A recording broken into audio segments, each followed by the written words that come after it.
आप सबका मैं स्वागत करती हूँ। आइए हम वचन में जाते हैं। आज हम कुछ सिद्धांतों को सीखेंगे कि प्रभु यीशु मसीह जब इस धरती पर थे, जब वो सेवकाई करते थे, तो उनके कुछ सिद्धांत थे प्रार्थना करने के लिए। वो सिद्धांत क्या है, आज हम वचन के द्वारा देखेंगे। हालेलुया। हम निकालेंगे लूका का 3, क्योंकि लूका एक ऐसा व्यक्ति है जिसने सबसे ज्यादा सिस्टमेटिक वे में अपना गॉस्पेल लिखा है। क्योंकि लूका का अगर जो हम पहले का 3 पढ़ेंगे तो देखिए उसमें क्या लिखा है। लूका 1:3, इसलिए हे श्रीमान थियोफिलस, मुझे भी यह उचित मालूम हुआ कि उन सब बातों का संपूर्ण हाल आरंभ से ठीक ठीक जांच करके उन्हें तेरे लिए क्रमानुसार लिखूं। एक ऐसा ऑथर है वो जो सिस्टमैटिक वे में उसने गॉस्पेल यानी कि इस किताब को लिखा है, और उसने इस बात पे जोर दिया है, चमत्कारों से ज्यादा उसने इस बात पे जोर दिया है कि प्रभु यीशु मसीह का प्रार्थना जीवन कैसा था, उसके प्रार्थना करने के सिद्धांत क्या थे, इस पर उसने बहुत जोर डाला है। इसलिए दूसरे गॉस्पेल्स को अगर जो हम पढ़ेंगे, यदि हम वही चीजें मत्ती, मरकुस या यूहन्ना में पढ़ेंगे तो वहां पे प्रार्थना पे इतना जोर नहीं दिया गया। लेकिन लूका की एक खास पुस्तक है जो उसने क्रोनोलॉजिकल ऑर्डर में क्रमानुसार लिखी है, और उसने इस बात पे स्ट्रेस किया है कि यीशु मसीह जब भी कुछ करता था, जब भी कोई काम करता था, वो पहले प्रार्थना करता था। हालांकि साक्षात परमेश्वर था, उसे यह करने की जरूरत नहीं थी, लेकिन वो पूर्ण मनुष्य भी था। हमें सिखाने के लिए, हमें एक पैटर्न देने के लिए उसने ये सारे सिद्धांत हमारे सामने रखे हैं, ताकि हम इसे अपने जीवन में अप्लाई करें और अपने प्रार्थना जीवन को हम मजबूत करें। हालेलुया। हम पढ़ेंगे लूका 3 का 21 और 22 वचन। जब सब लोगों ने बपतिस्मा लिया और यीशु भी बपतिस्मा लेकर प्रार्थना कर रहा था। जब यूहन्ना बपतिस्मा दाता के पास सब लोग आकर बपतिस्मा ले रहे थे, उस वक्त प्रभु यीशु मसीह भी उससे बपतिस्मा लेने आए, और वो कह रहा है कि यीशु भी बपतिस्मा लेकर प्रार्थना कर रहा था। जैसे ही बपतिस्मा हुआ उसने प्रार्थना करना शुरू किया। आप ये बात ध्यान रखिए, अभी तक कोई सेवकाई उसने नहीं की है। वो तकरीबन 30 साल का है, और जैसे ही बपतिस्मा लिया उसने प्रार्थना किया। उसके प्रार्थना के द्वारा क्या हुआ? आकाश खुल गया। याद रखिए, जब आप और मैं प्रार्थना करते हैं तो हमारे लिए स्वर्ग के दरवाजे खुल जाते हैं। हम एक आत्मिक दुनिया में एंटर करते हैं, हमारे लिए आकाश खुल जाता है। आगे लिखता है, और पवित्र आत्मा शारीरिक रूप में कबूतर के समान उस पर उतरा। और उसके बाद क्या हुआ? पवित्र आत्मा उसके ऊपर आया। जब आप और मैं प्रार्थना करते हैं तब हम पवित्र आत्मा से भरते जाते हैं। पवित्र आत्मा हमारे अंदर है, वो बाहर से नहीं आएगा, लेकिन जब हम दुआ करते हैं, जब हम प्रार्थना करते हैं, आकाश खुल जाता है और पवित्र आत्मा हम पर आ जाता है। उसके बाद देखिए क्या होता है। उसके बाद यह आकाशवाणी हुई, तू मेरा प्रिय पुत्र है, मैं तुझसे प्रसन्न हूँ। यहाँ पे हम ट्रिनिटी को देखते हैं। यहाँ पर परमेश्वर भी मौजूद है, यहाँ पे पुत्र प्रभु यीशु मसीह भी मौजूद है, और पवित्र आत्मा भी मौजूद है। और जब उसने प्रार्थना की तो स्वर्ग खुल गया। जब उसने प्रार्थना की तो वो पवित्र आत्मा से भर गया, और परमेश्वर की यह वाणी हुई कि यह मेरा प्रिय पुत्र है, जिससे मैं अत्यंत प्रसन्न हूँ, या जिससे मैं प्रसन्न हूँ। याद रखिए, अभी तक प्रभु यीशु मसीह 30 साल के हैं, कोई भी सेवकाई अभी तक चालू नहीं की है, लेकिन परमेश्वर ने उसके विषय में यह गवाही दी है कि यह मेरा प्रिय पुत्र है, जिससे मैं प्रसन्न हूँ। यानी कि अपने 30 साल की उम्र तक प्रभु यीशु मसीह इस कदर रहे, इस कदर चले, इस कदर उसका व्यवहार था, इस कदर उसका चरित्र था कि परमेश्वर उसे कह रहा है कि मैं इसके जीवन से प्रसन्न हूँ। हालेलुया। क्या आज परमेश्वर हमारे विषय में यह गवाही दे सकता है कि मैं इस बेटी के जीवन से प्रसन्न हूँ? क्या आज हमारे काम ऐसे हैं कि हमारा स्वर्गीय पिता हमारे लिए गवाही दे कि हाँ ये मेरी सचमुच बेटी है, हाँ ये मेरा सचमुच बेटा है जिसके जीवन से मैं प्रसन्न हूँ। यदि आप प्रार्थना करने वाले व्यक्ति हैं तो अवश्य ही प्रभु आपको और मुझे अंश अंश करके बदलेगा और एक दिन जरूर ऐसा आएगा जिस दिन परमेश्वर हमारे विषय में यह गवाही देगा कि यह मेरी प्रिय बेटी है जिसके जीवन से मैं प्रसन्न हूँ, यह मेरा प्रिय बेटा है जिसके जीवन से मैं प्रसन्न हूँ। याद रखिए, आप और मैं कितनी भी बड़ी सेवकाई क्यों न करते हो, कितने भी बड़े लेवल पे क्यों न चलते हो, हमारी सेवकाई ये डिसाइड नहीं करती कि हम कितने सक्सेसफुल हैं या हम कैसे जीवन जी रहे हैं। क्या हम ऐसे जीवन जी रहे हैं कि हम परमेश्वर को प्रसन्न कर रहे हैं। यहाँ पर प्रभु यीशु मसीह ने अभी तक सेवा का आरंभ भी नहीं किया, लेकिन जैसे ही उसने प्रार्थना करी, आकाश खुल गया, पवित्र आत्मा उस पर आया, परमेश्वर की अद्भुत वाणी आई कि यह मेरा प्रिय पुत्र है। याद रखिए, प्रार्थना एक साधारण बात नहीं है, वो स्वर्ग के दरवाजों को खोल देती है, वो आपके अंदर पवित्र आत्मा को उंडेल देती है और परमेश्वर की वाणी आप और मैं सुन सकते हैं इस प्रार्थना के द्वारा। प्रार्थना परमेश्वर से बातें करना है, अपने दिल का हाल खुलकर, अपने हृदय को खुलकर हम परमेश्वर के सामने उंडेल देते हैं। इसे आप कभी भी लाइटली न लें, कभी भी प्रेयर को स्किप न करें, क्योंकि प्रार्थना करना एक मसीह का सबसे बड़ा अधिकार है या उसकी सबसे बड़ी ड्यूटी है, परमेश्वर से बात करना। इसे स्किप न करें, लेकिन चाहे कुछ भी हो जाए, जिस भी टाइम पे आप प्रार्थना करते हैं अवश्य ही जाकर आप प्रार्थना करें, क्योंकि शैतान को ये पता है कि जो प्रार्थना करेगा उसके लिए आकाश खुलने वाला है, जो प्रार्थना करेगा उसके ऊपर पवित्र आत्मा की सामर्थ्य आने वाली है, जो प्रार्थना करेगा वो परमेश्वर की वाणी को सुन सकता है। हालेलुया। अब दूसरा देखेंगे कि पहला सिद्धांत के जब प्रभु यीशु मसीह ने प्रार्थना की तो आकाश खुल गया, पवित्र आत्मा उसके ऊपर आई और परमेश्वर की अद्भुत वाणी उसके लिए आई। अब दूसरा सिद्धांत देखते हैं, लूका 5 का हम पढ़ेंगे 16 वचन। परंतु वह जंगलों में अलग जाकर प्रार्थना किया करता था।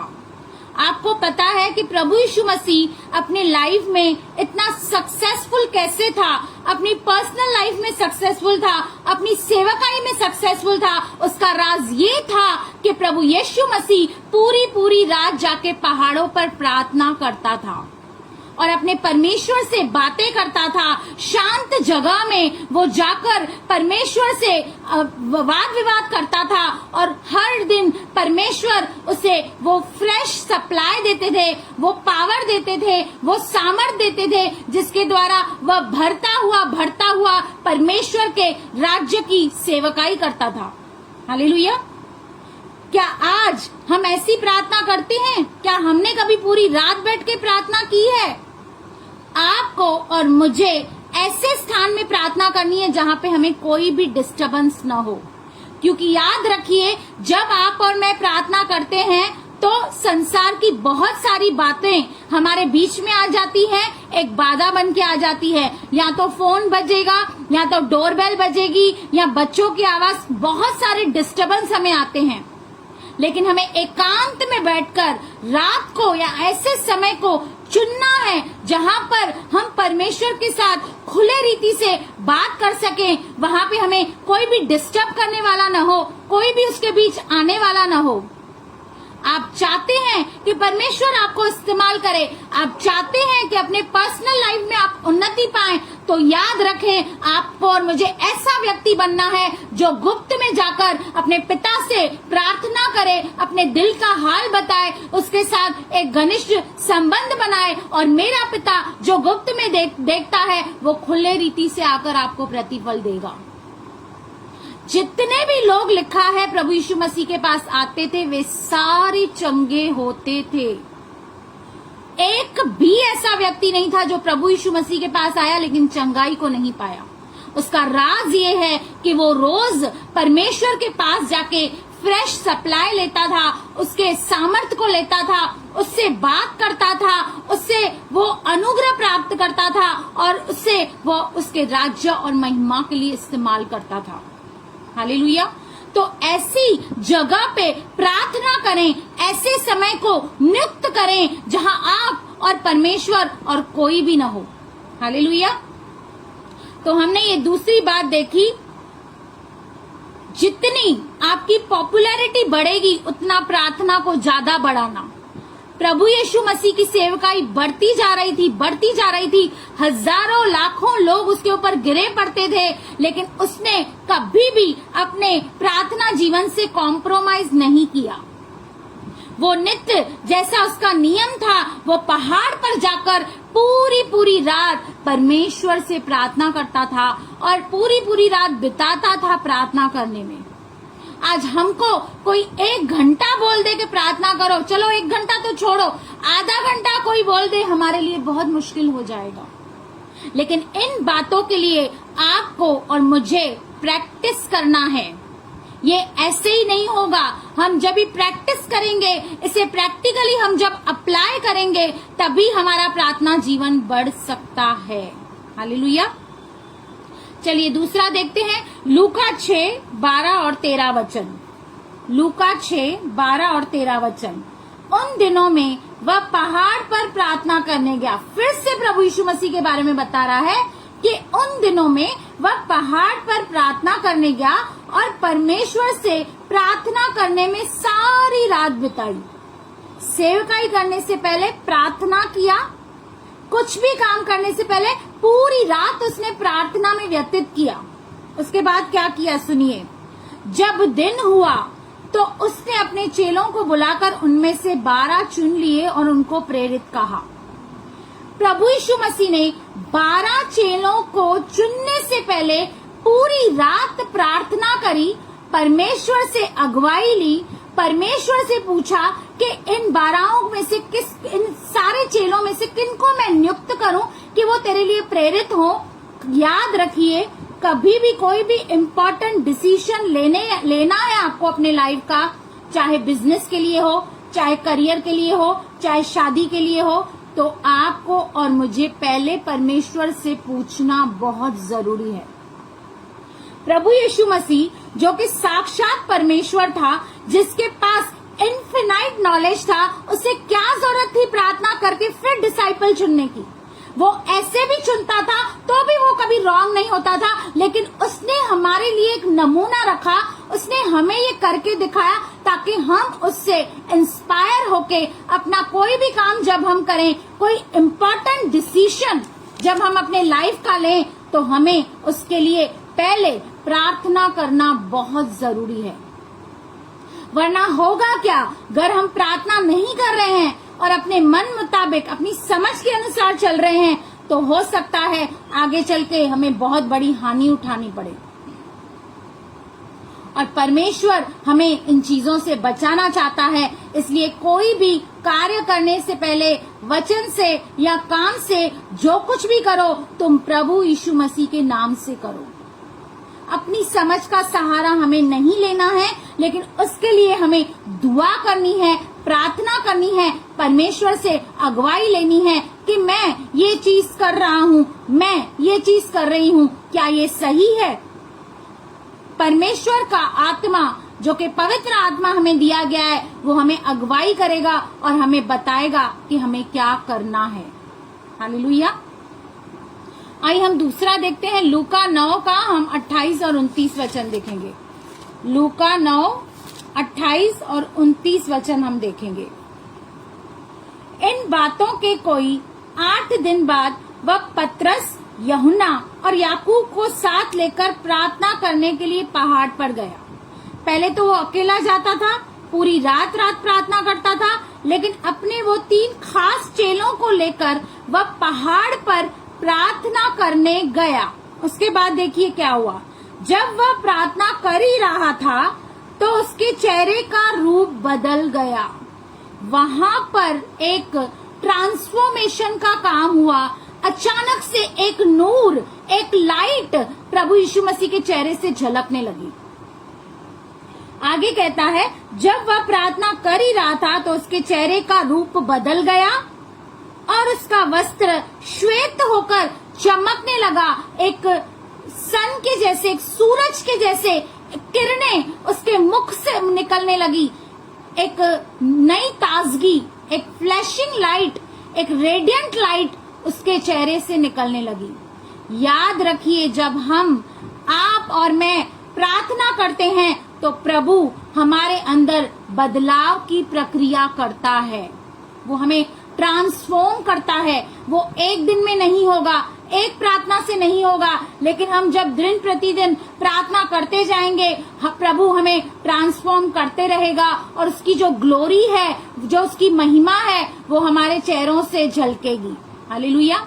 यहाँ पर यही लिखा है कि जब वो उन चेलों को लेकर पहाड़ पर प्रार्थना करने गया तो उसके मुख से वो किरणें निकल रही थी, उसका जो रूप था वो बदल गया।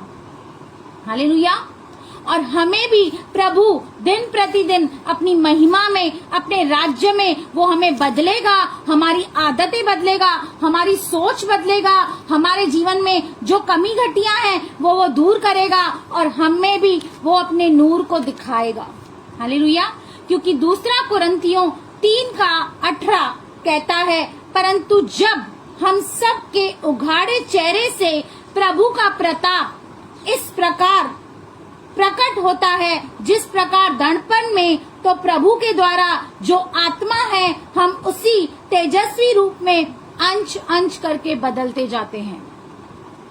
जब हम प्रार्थना में बैठते हैं, जब हम उससे बातें करते हैं, तो प्रभु हमें चेंज करता है, इस रीति से हमें बदलता है। क्योंकि हम अपने आप को कदापि चेंज नहीं कर सकते, हम अपने पापों को, अपने पापी स्वभाव को चेंज नहीं कर सकते, हम अपने तौर तरीकों को चेंज नहीं कर सकते, आदतों को चेंज नहीं कर सकते, लेकिन हमारे पास एक हथियार है प्रार्थना का। जब हम प्रार्थना करेंगे, प्रभु हमें ट्रांसफॉर्म करेगा। क्योंकि अब जो मसीह यीशु में है वो नई सृष्टि है, पुरानी बातें बीत गई, देखो सब कुछ नया होगा, नया हो गया। और ये नई सृष्टि की जो कार्य है, जो प्रतिक्रिया है, वो हर दिन हमारे जीवन में होती है। क्योंकि हमें हर दिन नया होना होता है, हमें हर दिन शुद्ध और पवित्र होना होता है, क्योंकि हम हर दिन गलती करते हैं, हम हर दिन गुनाह करते हैं। तो प्रार्थना एक ऐसी चीज है जो आपको और मुझे बदल कर रखती है। हालेलुया। अगर हम अपने अंदर बदलाव चाहते हैं, अगर हम अपने अंदर उन्नति चाहते हैं, चेंज चाहते हैं, तो ये अवश्य है आप और मैं अपनी निर्बलताओं को, अपनी कमजोरियों को हम परमेश्वर के आगे प्रार्थना में रखें। हालेलुया। आइए हम दूसरा पढ़ते हैं, लूका 11:1-4। वह किसी जगह प्रार्थना कर रहा था। आप लूका जितनी भी बार, जितने भी चैप्टर पढ़ेंगे, आपको यही पता चलेगा यीशु प्रार्थना कर रहा था, यीशु अलग होकर पहाड़ पर प्रार्थना करने गया। मैंने बोला ना, लूका एक ऐसा व्यक्ति है जिसने सबसे ज्यादा प्रभु के प्रार्थना के जीवन को बताया है। अब देखिए, वह किसी जगह प्रार्थना कर रहा था। जब वह प्रार्थना कर चुका तो उसके चेलों में से एक ने उससे कहा, हे प्रभु, जैसे यूहन्ना ने अपने चेलों को प्रार्थना करना सिखाया, वैसे ही हमें भी तू सिखा दे। अगर आपको और मुझे प्रार्थना करना नहीं आता है तो आप पवित्र आत्मा से निवेदन करें। आप उससे कहें कि पवित्र आत्मा हमें प्रार्थना करना सिखा, क्योंकि हम नहीं जानते कि प्रार्थना किस रीति से करना चाहिए, लेकिन पवित्र आत्मा स्वयं आहें भर भर के, जो बयां से बाहर है, हमारे द्वारा परमेश्वर से विनती करती है। अगर आपको शब्द नहीं मिल रहे, अगर आपको वचन नहीं मिल रहे, तो आप परमेश्वर से दुआ करें, प्रार्थना करें कि प्रभु यीशु, जैसे आपने अपने चेलों को सिखाया, वैसे आप हमें भी प्रार्थना करना सिखाइए। उसने बताया, उसने उनसे कहा, जब तुम प्रार्थना करो तो कहो, हे पिता। सबसे पहले आपका रिलेशन परमेश्वर के साथ क्या है कि वो आपका पिता है। तेरा नाम पवित्र माना जाए, क्योंकि अब तक धरती पर ऐसी बहुत सारी जगह हैं जहां पर परमेश्वर का नाम पवित्र नहीं माना गया है। इसलिए हमें दुआ करनी है कि तेरा नाम पवित्र माना जाए। तेरा राज्य जहाँ पर नहीं आया है, जहाँ पर तेरे नाम का सुसमाचार नहीं आया है, वहाँ पर सुसमाचार आए। हमारे दिन भर की रोटी हर दिन हमें दिया कर, आत्मिक रोटी भी दिया कर, शारीरिक रोटी भी दिया कर, और हमारे पापों को क्षमा कर। हर दिन प्रार्थना में आपको ये दुआ करनी है कि प्रभु मेरे अधर्म को, प्रभु मेरे अपराधों को, मेरे गुनाहों को क्षमा कर। आगे कहता है, और हमारे पापों को क्षमा कर, क्योंकि हम भी अपने हर एक अपराधी को क्षमा करते हैं। ये आसान नहीं होगा, लेकिन हमें प्रार्थना करनी है उनके लिए जिनको हम क्षमा नहीं कर सकते। आगे कहता है, और हमें परीक्षा में ना ला। हमें ऐसी परिस्थितियों से दूर रख जहाँ पर संभव रीति से हम पाप करते हैं या पाप में फंसते हैं। प्रभु ऐसी सिचुएशन से, ऐसी हालातों से हमें दूर कर। हालेलुया। तो अगर हमें प्रार्थना करने नहीं भी आती है तो हम परमेश्वर से दुआ करें, पवित्र आत्मा से मदद मांगें, क्योंकि वो ही हमें प्रार्थना करना सिखाती है। हालेलुया।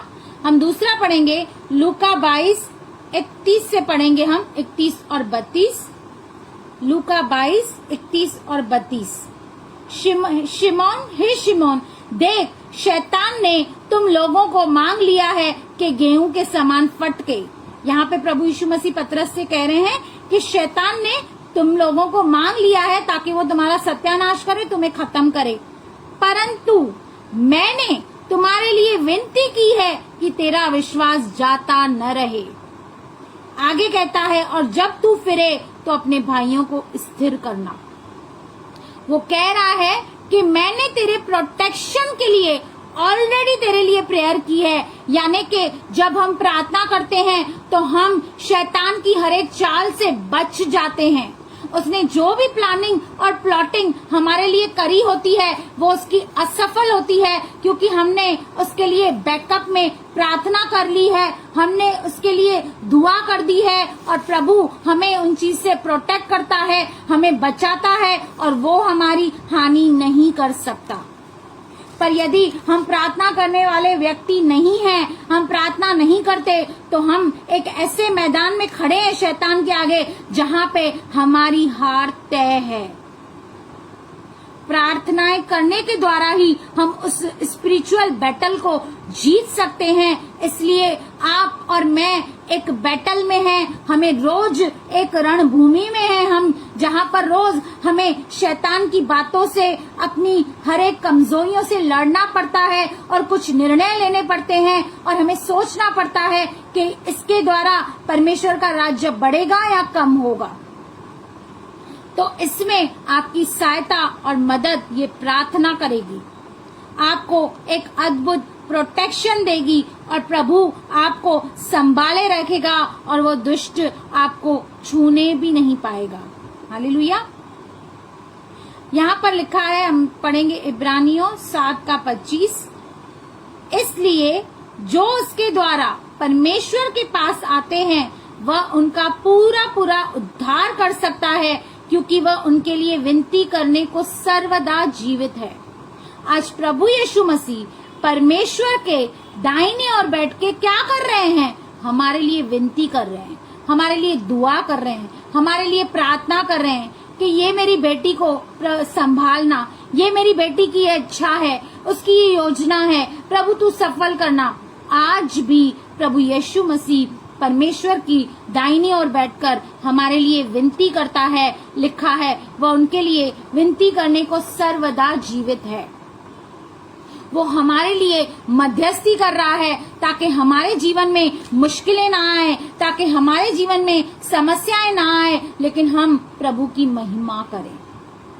इससे ज्यादा आपको और मुझे क्या चाहिए कि एक साक्षात प्रभु, एक साक्षात परमेश्वर आपके और मेरे लिए परमेश्वर के आगे दुआएं कर रहा है कि ये मेरी बेटी प्रभु तेरे राज्य के लिए निकली है, ये मेरा बेटा तेरे राज्य के लिए निकला है, प्रभु इसे अपने राज्य और महिमा के लिए इस्तेमाल कर। हालेलुया। आइए हम नेक्स्ट देखते हैं, लुका हम देखेंगे 22 का, हम 42 देखेंगे, 22 का हम 42 वचन देखेंगे लूका का। हे पिता, यदि तू चाहे तो इस कटोरे को मेरे पास से हटा ले, तो भी मेरी नहीं परंतु तेरी इच्छा पूरी हो। क्रूस पे जाने से पहले प्रभु यीशु मसीह निर्बल हो गए और उसने परमेश्वर से सहायता की और कहा, हे पिता, यदि हो सके तो ये कटोरा मुझसे दूर हटा, लेकिन फिर भी मेरी नहीं आपकी इच्छा पूरी हो। जब हम कहीं पे निर्बल होते हैं, वीक होते हैं और हमारी जो मृत्यु है हमारे सामने खड़ी है, उस वक्त परमेश्वर से वो अद्भुत सामर्थ्य मांगे, वो अद्भुत सहायता मांगे जो परीक्षा के समय में आपको काम आने वाली है। यहाँ पर प्रभु यीशु मसीह निर्बल तो हुए, लेकिन उन्होंने परमेश्वर से सहायता की और कहा, यदि हो सके तो ये कटोरा मेरे पास से हटा ले, तो भी मेरी नहीं परंतु प्रभु की इच्छा, आपकी इच्छा पूरी हो। हालेलुया। तो हमें उन क्षणों में प्रार्थना करना है जो हमें कठिन लगते हैं, जिनको हम फेस नहीं कर सकते, जिनको हम बदल नहीं सकते। हमें दुआ करनी है, प्रार्थना करनी है और प्रभु को कहना है, प्रभु हो सके तो इस परीक्षा में से मुझे निकालिए, लेकिन मेरी नहीं, लेकिन आपकी इच्छा पूरी हो। हालेलुया। अपनी इच्छा को परमेश्वर को समर्पित करना भी एक दुआ है, एक प्रार्थना है। आगे हम देखते हैं, हम लूका का 23 का 34 वचन, लूका 23:34 वचन। तब यीशु ने कहा, हे पिता, इन्हें क्षमा कर, क्योंकि ये जानते नहीं कि क्या कर रहे हैं। और उन्होंने चिट्ठियां डालकर उसके कपड़े बांट लिए। सबसे बड़ी बात, जिन्होंने यीशु मसीह को क्रूस पे चढ़ाया, उसका बहुत बड़ा नुकसान किया। प्रभु यीशु मसीह ने इतना बड़ा हृदय रखा और कहा, हे पिता, इन्हें क्षमा कर, क्योंकि ये नहीं जानते कि ये क्या कर रहे हैं। किसी को क्षमा करना आसान नहीं होता है, स्पेशली उन लोगों को जिन्होंने आपकी बहुत बड़ी हानि की है, इंसल्ट की है, आपको नीचा किया है। लेकिन प्रभु से प्रार्थना करिए कि प्रभु हमें वो क्षमा करने वाला हृदय दे। हम अपने हृदय को कठोर न करें, लेकिन प्रभु हमें वह क्षमा करने वाला हृदय दे ताकि हम उन्हें क्षमा कर सकें। प्रभु ने हमें बुद्धि दी है, यदि हमें वो गलत मार्गों में लेके चलते हैं तो हमें उनका साथ नहीं देना है, लेकिन हमें कोशिश करनी है कि प्रभु से दुआ करें, प्रार्थना करें कि प्रभु हमें ऐसा हृदय दे कि हम उनको क्षमा करें। हालेलुया। क्योंकि प्रभु यीशु मसीह ने कहा कि तुम बदला मत लो, बदला लेना मेरा काम है, मेरे क्रोध को अवसर दो। जो तुम्हें सता रहे हैं उनके लिए प्रार्थना करो। जो आपको सता रहा है, जो आपको डिमोटिवेट कर रहा है, जो आपको गिरा रहा है, आप उसके लिए दुआ करें, प्रार्थना करें, ताकि वो प्रार्थना के द्वारा बदल जाए और परमेश्वर की हर एक बात में महिमा हो। हालेलुया। हम पढ़ेंगे यूहन्ना का, हम पढ़ेंगे 11 का 41, हम निकालेंगे यूहन्ना 11 का, हम 41 वचन पढ़ेंगे। यहाँ पर कहता है, तब उन्होंने, जब लाजर मर गया था, मरियम और मार्था का जो भाई है, लाजर मर गया था और उसके बदन से या उसके पूरी रीति से वो खत्म हो गया था और वहां पे बदबू आ रही थी और उसे गाड़ा गया, उसे जलाया गया। तब 4 दिन के बाद प्रभु यीशु मसीह वहां पर पहुंचे और प्रभु यीशु मसीह ने 40 में लिखा है, यीशु ने उससे कहा, क्या मैंने तुझसे नहीं कहा था कि यदि तू विश्वास करेगी तो परमेश्वर की महिमा को देखेगी। तब उन्होंने उस पत्थर को हटाया और यीशु ने आंखें उठाकर कहा, हे पिता, मैं तेरा धन्यवाद करता हूँ कि तूने मेरी सुन ली है। अभी तक मिरेकल हुआ नहीं था उसकी लाइफ में, अभी तक चमत्कार नहीं हुआ है, लेकिन प्रभु यीशु मसीह ये गवाही एडवांस में दे रहे हैं कि प्रभु, मैं ये विश्वास करता हूँ, मैं धन्यवाद करता हूँ कि आपने मेरी प्रार्थना को सुन लिया है। जब मिरेकल आपके सामने हो तब किस बात का विश्वास करोगे आप?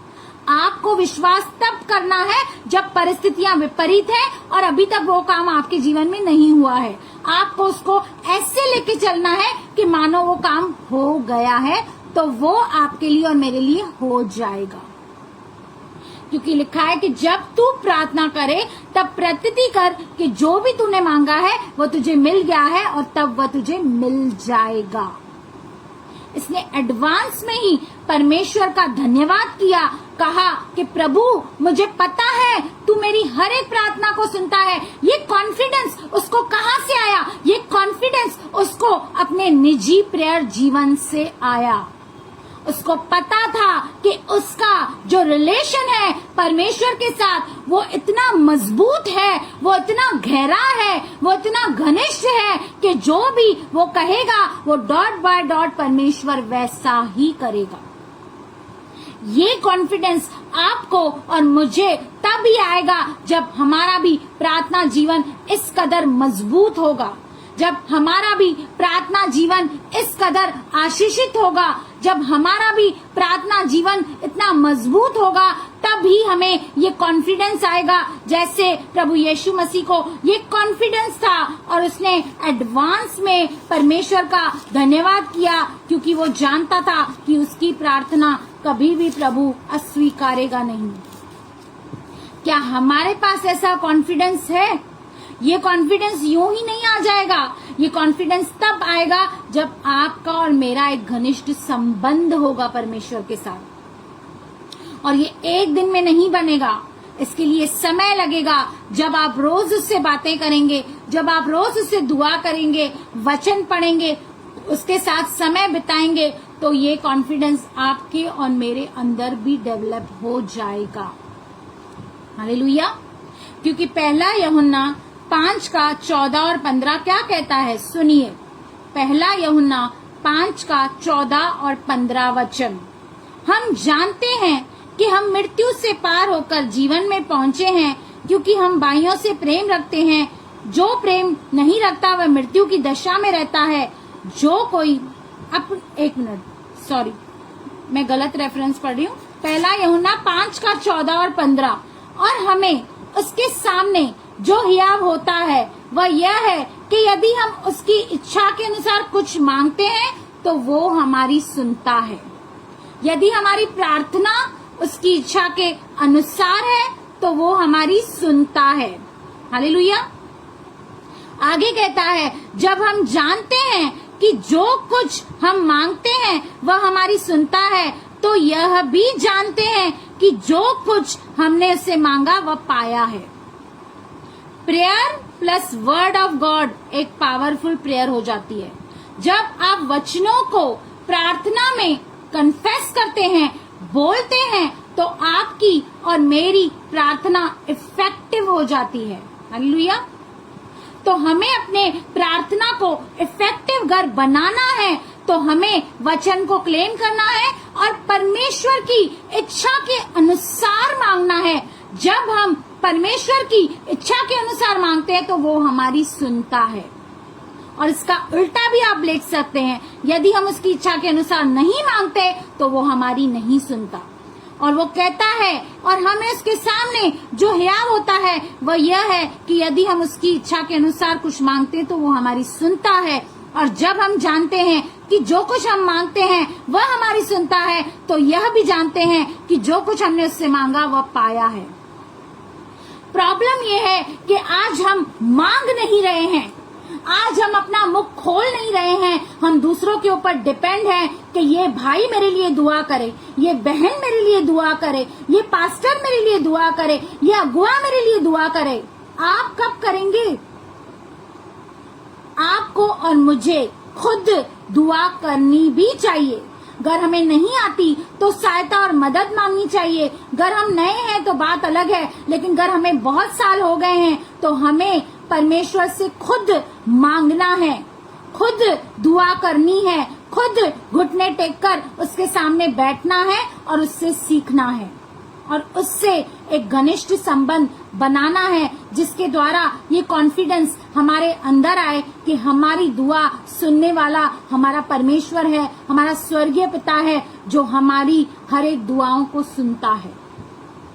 प्रभु यीशु की मसीह के प्रार्थना में इतना पावर क्यों था? क्योंकि जो उसका समय जब वो पूरी पूरी रात प्रार्थना करता था, जब वो अकेले जाकर पहाड़ पर घंटों के घंटे प्रार्थना करता था, यही राज है कि उसकी हर एक प्रार्थना सुनी जाती थी।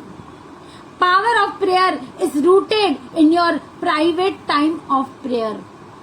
आप चाहते हैं कि आप सामर्थी हो, आप जिसके लिए दुआ करें प्रभु उसके जीवन में कार्य करें, तो अपने प्रार्थना जीवन को बढ़ाइए, अपने रिलेशन को बढ़ाइए, ज्यादा से ज्यादा समय प्रार्थना कीजिए, ज्यादा और रोज प्रार्थना कीजिए। एक डिसिप्लिन बनाइए, एक नियम बनाइए कि बस मुझे करना है, मतलब करना है, उसे स्किप मत कीजिए। More prayer more power, more prayer, no prayer no power. आप जब तक प्रार्थना नहीं करेंगे आपको कभी भी सामर्थ नहीं मिलेगा, आप कोई सेवकाई नहीं कर सकते, आप अपने जीवन में जयवंत नहीं हो सकते अगर आप प्रार्थना करने वाले व्यक्ति नहीं हैं। पर अगर आप प्रार्थना करने वाले व्यक्ति हैं तो परमेश्वर आपको एक नए स्तर पर लेके जाने के लिए तैयार है, आपको वो आशीष देने के लिए तैयार है, आपको वो इस्तेमाल करने के लिए तैयार है, बशर्ते आपका और उसका एक अच्छा रिलेशन हो। तो आज हमने प्रभु यीशु मसीह से सीखा, जो कि स्वयं साक्षात परमेश्वर है, जिसको कोई भी प्रार्थना करने की जरूरत नहीं थी, लेकिन उसने हमें ये सब करके दिखाया और हमें आशीष किया, हमें टीचिंग दी, ताकि हम सब इन सारे वचनों के द्वारा सीखकर अपने प्रेयर लाइफ को बढ़ाएं। और जिस कदर वो अपने पर्सनल लाइफ में भी सक्सेसफुल था, अपनी मिनिस्ट्री में भी वो सक्सेसफुल था, वैसे ही हम अपने हर एक क्षेत्र में सफल हों, आशीषित हों, बशर्ते हम प्रार्थना करने वाले व्यक्ति हों, बशर्ते हमारा रिलेशन परमेश्वर के साथ बहुत घना और मजबूत हो। तो आज इन वचनों के द्वारा मैंने आपको सिखाया कि कैसे प्रभु यीशु मसीह ने दुआएं करी, प्रार्थना करी, कैसे अद्भुत प्रोटेक्शन के लिए प्रार्थना की, चेलों को चुनने से पहले प्रार्थना की, सेवा में जाने से पहले प्रार्थना की, हर काम के पहले उसने सिर्फ प्रार्थना प्रार्थना और प्रार्थना की, और अकेले जाकर की, जहाँ पे कोई से डिस्टर्बेंस नहीं था, जहाँ पर खुलकर वो परमेश्वर से बातें कर सकता था। आप भी ऐसा समय चुनिए जब आपको कोई डिस्टरबेंस न हो, जब आपको कोई रोकने वाला न हो, जब आपको कोई भी बाधा न हो। ऐसे समय को चुनिए और परमेश्वर जो हमारा स्वर्ग में है, जो हमारा पिता है, उसे पुकारिए, उससे दुआ कीजिए। वो असंभव को संभव करने वाला परमेश्वर है। वह विश्वास से की गई प्रार्थना को अवश्य ही सुनता है, और जब हम उसकी इच्छा से मांगते हैं तो वो हमारी सुनता है और अद्भुत कार्य हमारे जीवन में करता है। जो आप और मैं नहीं कर सकते, आप और मैं जिसे बदल नहीं सकते, हमारी प्रार्थना के द्वारा परमेश्वर उसे चेंज करेगा और हमें दिखाएगा कि देख, तू जिस बात के लिए इतने सालों से प्रार्थना कर रही थी, मैंने तेरी प्रार्थना को सुना है। हालेलुया। विश्वास से कीजिए, धीरज से कीजिए। विश्वास से की गई प्रार्थना प्रभु अवश्य सुनता है। वचन को रख के, वचन को कोट करके आप दुआ कीजिए, प्रार्थना कीजिए, प्रभु की प्रशंसा कीजिए, स्तुति कीजिए, आराधना कीजिए, धन्यवाद कीजिए, और अद्भुत रीति से आपको और मुझे प्रभु आशीष करेगा।